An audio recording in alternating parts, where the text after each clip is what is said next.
బ్లౌజ్‌కి డోరీస్ కుట్టేటప్పుడు ఈ చిన్న టిప్ మిస్ అవుతున్నారా? చూడండి ఎంత అందంగా ఉన్నాయో డోరీస్. మనం ఎప్పుడు ఒకే మోడల్‌గా కాకుండా ఇలా చక్కగా కొన్ని మోడల్స్‌లో కుట్టించుకుంటే చాలా అంటే చాలా అందంగా ఉంటుంది. ఈ డోరీ అయితే నాకు క్లాత్ తక్కువ ఉంది కాబట్టి నేను ఇలా అతకాల్సి వచ్చింది. ఒకవేళ క్లాత్ ఎక్కువ ఉంటే కనుక ఇలా స్ట్రైట్‌గా తీసుకొని ఈ మోడల్‌లో ఇలా యూ షేప్‌లో తీసుకున్నా సరిపోతుంది. నేను ఇప్పుడు చూపిస్తున్నాను చూడండి. ఆ షేప్‌లో ఉన్నా సరిపోతుందనమాట.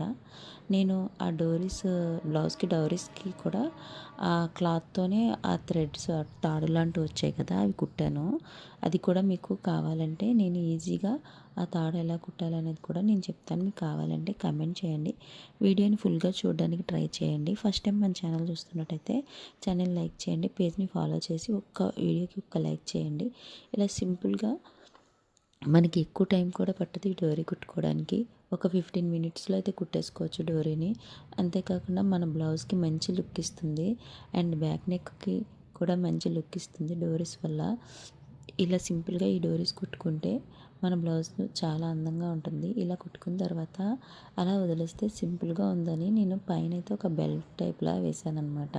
సో ఇది మీకు ఇంకా క్లియర్గా అర్థం కావాలనుకుంటే మన ఛానల్లో వీడియో ఉంది. సో వీడియోని అయితే చూసేసేయండి. ఛానల్ లింక్ డిస్క్రిప్షన్లో ఇస్తున్నాను. Thanks for watching. వీడియోని లైక్ చేసి